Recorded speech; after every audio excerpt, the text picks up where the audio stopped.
John, what I wanted to do here most of all, I mean, there have been a number of companies that have either shown up out of the woodwork and done great things, a few that have come and gone, gone again, and then come back. There's some amazing activity out there with a lot of pivotal companies, but one that nobody can ignore, one that's come up such a long way in such a short time is Aspen. I got to ask you first, how do you do it? And how can the rest of us duplicate it?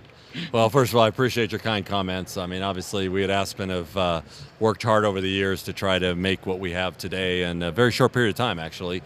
But, you know, it comes down to the type of people you hire and the products you make. And it's really not a complex formula, but it's not an easy thing to execute because we operate in a safe environment, we operate in a regulated environment, and we operate in an environment where standards are quite high. So you have to pick the right people and you have to persevere. I always have this saying with my guys, no matter how bad the economy is, no matter how bad the market is, you just got to stay in the game. Yep. And you pick the right people and you stay in the game.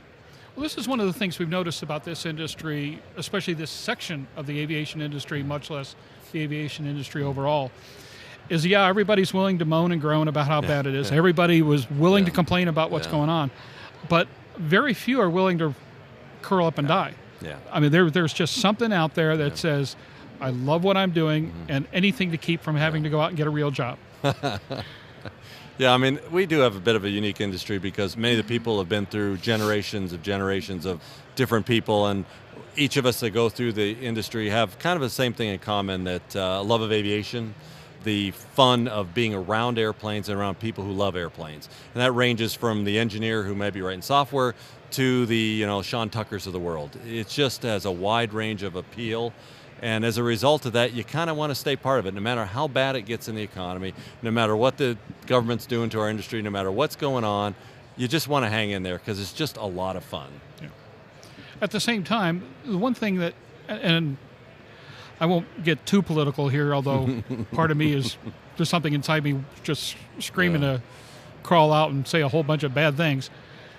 This is a pivotal industry. And one of my favorite science fiction authors is a guy by the name of Robert Heinlein. He was an amazing guy, but he wrote this future history series in which he said that every society goes through cycles of insanities. He called it the crazy years. Yeah. And if this isn't the crazy years, I don't know what is. So here we are, we're in the crazy years, but aviation's still viable, aviation's still valuable, and this too someday must, God help us, pass. Yeah, I think it's important to keep perspective. I mean, when you look over the years of what aviation has overcome, whether it be technology, regulation, governmental, we've always found a way to persevere through it. And that's because of the type of industry we are. It is a pivotal industry, a great word for it. Aviation, the country needs aviation for many, many different reasons.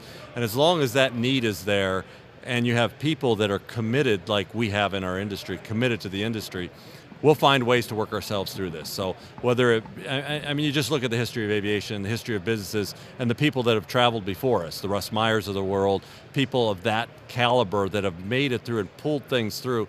I mean, it's up to us to do the same thing, and I believe the people are up for it, and we will make it through this. We just don't know how long, whether it be economic or regulatory or governmental, will last, but there's enough staying power with the people that are here that I'm very confident we'll get through this as well. But staying power requires a crystal ball, if you will. I mean, it really, and intuition and all those things. You've just made a strong commitment to embracing ADSB. You've unveiled a number of products that not only take advantage of it, but you fill some wonderful gaps for people out there with airplanes that almost do this or almost do that. But now with various technologies that you're bringing to fore, you filled in the gaps. And to a certain extent, that's kind of where Aspen seems to have made its name. Everybody wanted to go glass panel, but in an older airplane, pulling out the six-pack and this and that was a horrible heartbreak until you changed the paradigm. So, ADSB, talk to me. Well, first of all, appreciate you noticing, because that's who Aspen is. I mean, we find those niches that are not served and bring the technology to them. ADSB is it's an interesting thing. First and foremost, it's a mandate. So mandates are good for our industry, right? They're a way to upgrade the overall safety of our system. It's a good for business because people have to equip with it. But more importantly, ADSB has some nuances to it that are very interesting. Of course, original conception was, of course, for traffic and for separation to allow airplanes to operate in an environment, I'll say somewhat with a dream of autonomous type of flying. But then we find out the technology can also transport weather. It also means that I can take different types of traffic and merge them with different types of sensors to provide a different view of traffic, a predictive view of traffic, as it were. So ADSB, while its base technology is for allowing the separation of aircraft, what it's really providing us is another pipeline to the aircraft that we can use to provide different types of information. And so what we do is exactly what you said. We find those areas, whether it be a cost point, a functionality point, or whatever, to provide that. So we chose to provide several different options for ADSB so that the guy that all he wants is to meet the mandate, he can meet the mandate. A guy that wants the whole thing but doesn't want to swap out his transponder, he has that choice too. So just like with our displays, we provide building blocks for those guys that may not have the same budgets as the other guy, may not have the same equipage on their airplane, or may just have a different opinion about how they want to fly their airplane. We try to fill those holes. Well, you certainly have. You've also been filling a lot of panels. Yeah. You know, it was interesting a couple of years ago, the first couple of times you saw an Aspen installation, it was way cool. And I remember, it was funny, I was in the process of getting my airplane worked on, and they loaned me an airplane a little bit for a while. It was this little Cherokee 140 with the Aspen panel in it. And it's the first time I'd ever gotten in front of it. It was one of those things where, do you want to get checked out on it? And I said, no. I'm just going to go wing it and see what happens. I was having a ball. It was, well, I appreciate it was that. Intuitive, it was fun, it was interesting, and it actually almost made a Cherokee 140 flyable. Notice almost. You guys are good. I got You're you, not I a got miracle you, I got worker. you. No, but I mean, your example is exactly who we're about. I mean, you know, you build a glass panel for an airplane like that, you can't make it so complex that the glass panel becomes more complex than actually flying the airplane. There's a lot of safety reasons why you want it, but also from a business standpoint, you want a guy who flies that type of airplane who, that's the way he flies. He gets his airplane, goes. You don't want to have him have to spend all this time on training courses just to get into a 140 or a 172 or even into my DA-40. You want a guy to be able to walk in and have it be naturally intuitive, and that's really how our engineers designed it, and we're very proud of that fact that we don't need the full level of training before you get into fly an aircraft with their stuff in it. Okay, well, let me wrap this up by asking the worst question I ask anybody here. It's the most unfair, and it's the most intuitive. Where do you go from here? Okay, so if I had the answer to that, I probably wouldn't be sitting with you. I'd be probably... Just you and me. Yeah, I'd probably be on the beaches somewhere. Folks, ignore this next part, honest. I try not to be a crystal ball person because I happen to have a lot of faith in our industry, and I happen to believe that success is built incrementally.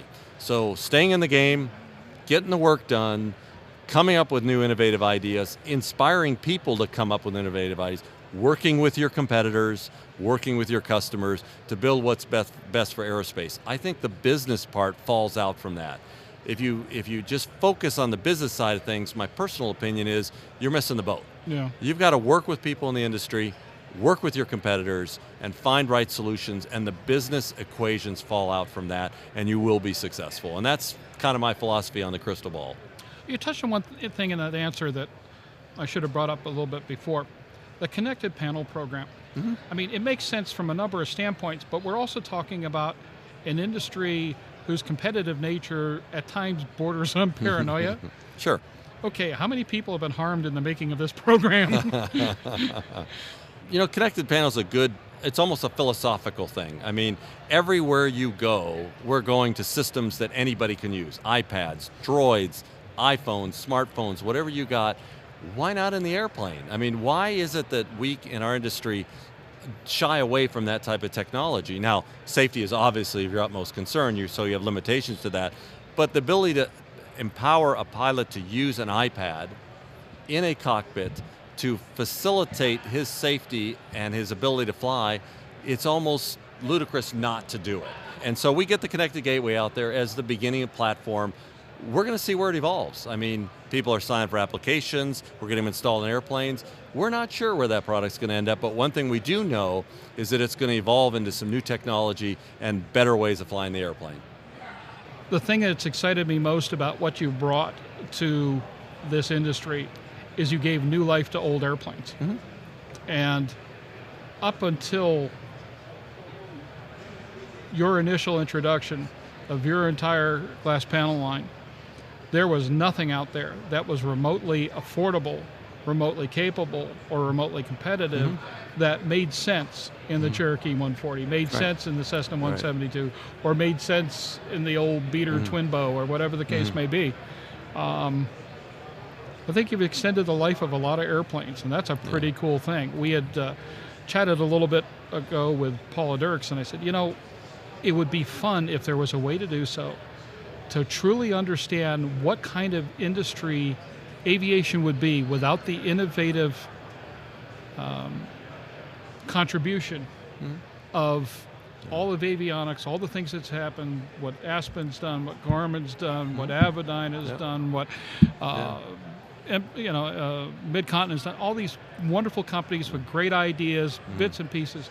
But could you imagine this industry without all those contributions? Not really. I mean, that's... I don't know that we survived. I don't think we would have. I think innovation is what keeps us going, and competitive juices, and I believe people genuinely like to see other people succeed in our industry for the greater good. And I know that sounds a little bit pie in the sky, but I have faith in our industry, and I believe strongly that we'll come through this really strong. Very good. John, as always, you're a pleasure. Always a pleasure. And I thank you much.